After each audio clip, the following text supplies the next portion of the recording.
All right, let's talk about insulation. So the question is, does it cost more to heat and cool barndominiums based on the fact that a lot of them have very high vaulted ceilings? Of course, a lot of your standard homes have high vaulted ceilings nowadays too. My house has, I'll have to go in there and measure it, so the next time I'll know, but it's probably 18 feet to the vault. A lot of barndominiums are higher than that though, because it would be 2-story with a vault on a big great room. So it could be 20, 27, you know, it could be quite high.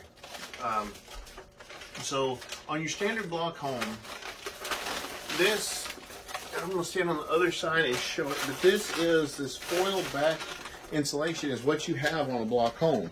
So I want you to see the R value of this.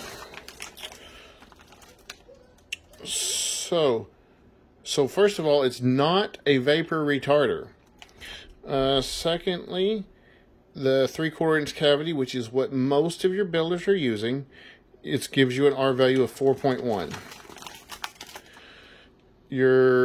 Some builders, very few, I actually personally only know of one that does it, and they are giving, with an 1.5 inch cavity, an R value of 5.1.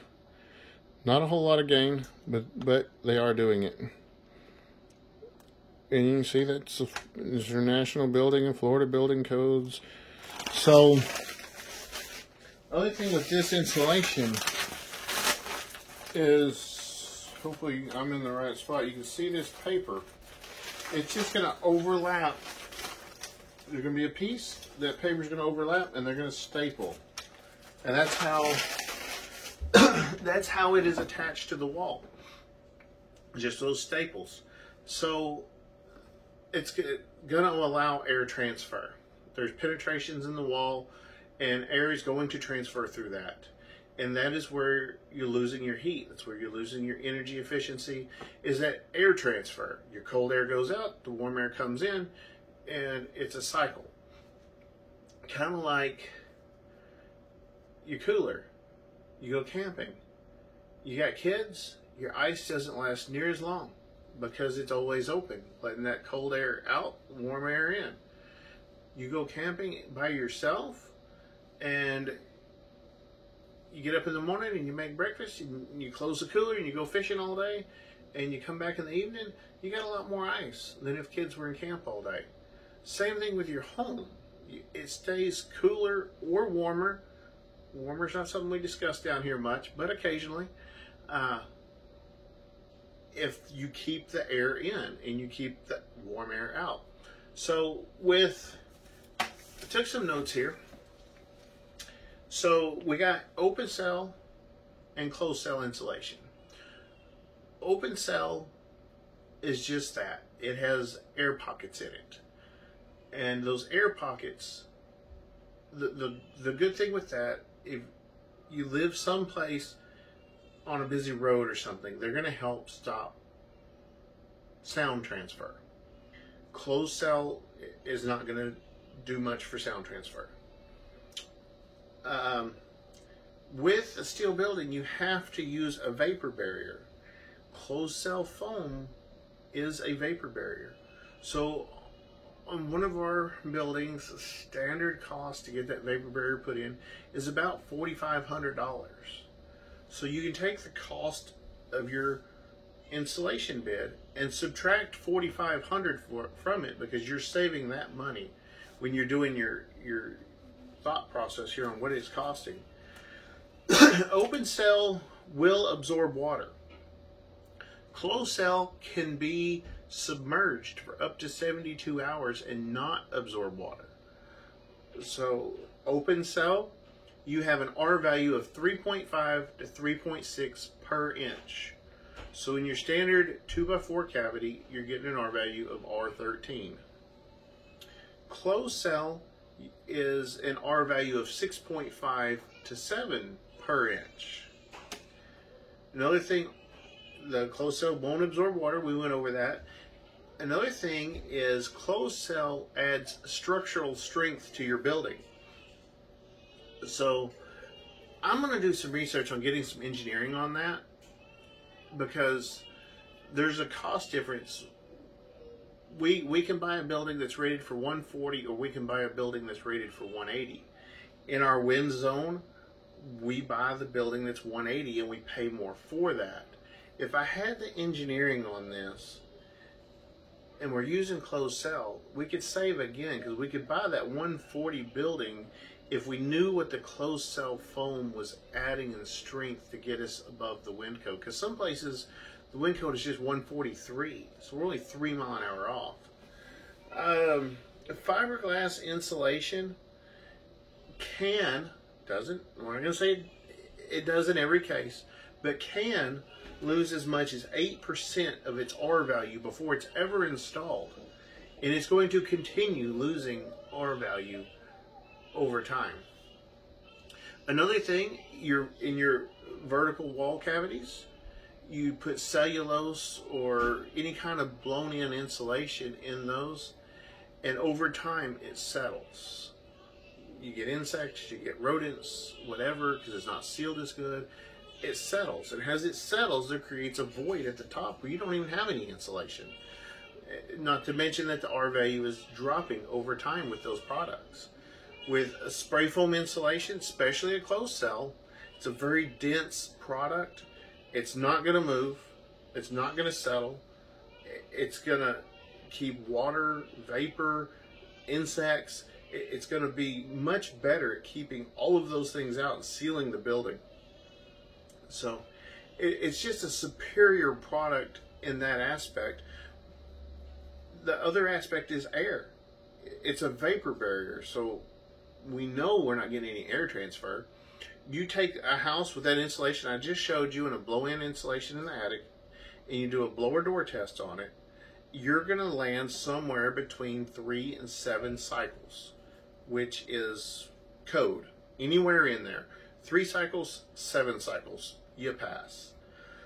The more cycles you have, the more air transfer you have, the less energy efficient your home is. With a closed cell foam, you're going to be below, if it's done properly, you're going to be below 1 cycle per hour. Where with these other systems, you're 3 to 7 cycles per hour. Now, you fail. Well, it's better, it's tighter. Why do we fail? Because you do need fresh air. So what we do to get around that failure is we put an air makeup and a dehumidifier in our heating and cooling system. Yes, again, that's more money on the front end. But with the dehumidifier, with this standard system, if you're comfortable at 70, with a dehumidifier, you're going to be comfortable at 75. With the fresh air makeup, it runs through all kinds of filters that are beyond my knowledge. We'll see if we can get our heat and air guy on here one day to discuss that for us. But they're used for people that have allergies and what have you, that have respiratory issues. That's how well the fresh air is filtered. You can put this system in that is purposely drawing air into your home from outdoors and have better quality air than a home that's just breathes naturally. So the energy savings is huge. The first place I saw spray foam used was on a home in Williston, North Dakota. You're 30 miles from Montana and 60 miles from Canada. The year that I was up there, we built houses in the oil field, and it was 10 degrees, or actually it was negative 10 degrees, for like 6 months. It was so cold that on a clear blue sky, it looked like it was snowing because all the moisture in the air was frozen. On this particular home, it was 2 stories. It was 3,500 square feet, and I hear a child trying to break in. We may get a visitor. So it was 2 stories. It was 3,300 to 3,500 square feet. We had the spray foam sprayed. The crawl space was sprayed with spray foam as well, so that it was conditioned. There was no windows in. We just had the Tyvek covering the windows and doors, the vapor barrier on the outside of the house. And one kerosene heater. It was a good size. It was one of those turbo heaters, sounds like a jet engine, but that's all we had in there. And with it negative 10 degrees outside, you could take your jacket off and work in short sleeves in the house. That's how good the spray foam is. And that particular house, we paid all the extra money. This was years ago, and it was a new product, and you could get engineering on the house for the spray foam, for the energy efficiency of it. And they estimated that home, to keep the thermostat at I don't remember the number, but they gave the thermostat range. And they had all the window information. They had all that energy efficiency calculated in. That the energy bill for that home, for that area, would be about $500 a month, would be the average. They guaranteed through the engineering that it would not exceed $250 a month. So 50% savings in energy right there. So that's what, $250 10 months is $2,500, so it's $3,000 savings a year. So 3 times 4 is $12,000 in the first 4 years you're in the home.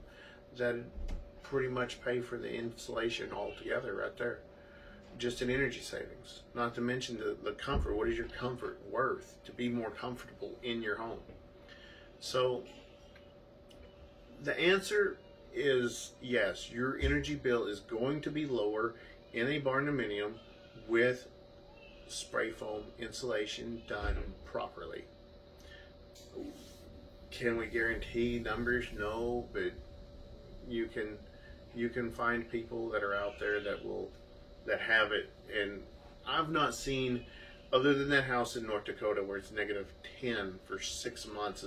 There was at night, there was times the wind chill was negative 65 degrees. It was literally so cold that it was painful to be outside.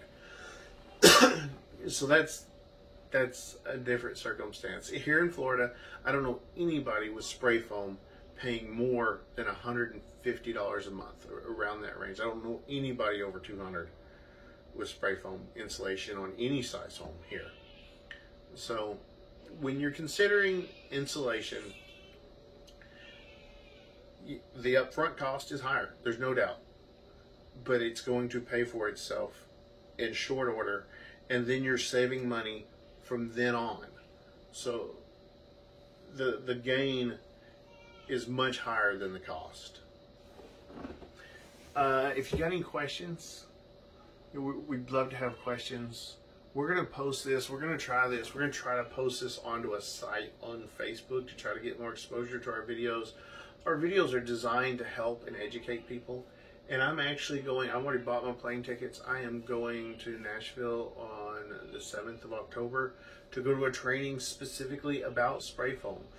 We're going to learn more about the R value and the use of it, the proper use, where to use open cell, where to use closed cell. Why would you use open cell if it'll absorb water and you don't have as good a R value and it doesn't add structural strength? You know, we're going to get answers to all those questions, and even going to get some training on how to install it. It's something that we're looking at down the road a little ways. Maybe even buying a rig and doing our own insulation on our projects so that we know that we're getting the right thing. There's good insulators out there. There's tons of them. Just like there's good contractors out there. But there's also bad ones. And we work in so many markets that I want to make sure that what we are producing is what we are selling. And really the only way to be 100% sure of that is to do it in-house. So we're looking at that. But if you got questions, insulation, barndominium, different types of building, whatever, that's what this channel is about, is answering questions. If we sell some buildings, great. If we don't, but we help homeowners, great. That's really what it's for, is to answer questions and give information in a way that you can understand it. And let us know if we're doing that. Let us know if you're understanding what we're saying, or if we're over your head, if we need to break it down more. If we broke it down too much and it's boring, let us know. Leave us a comment. Tell us how we're doing.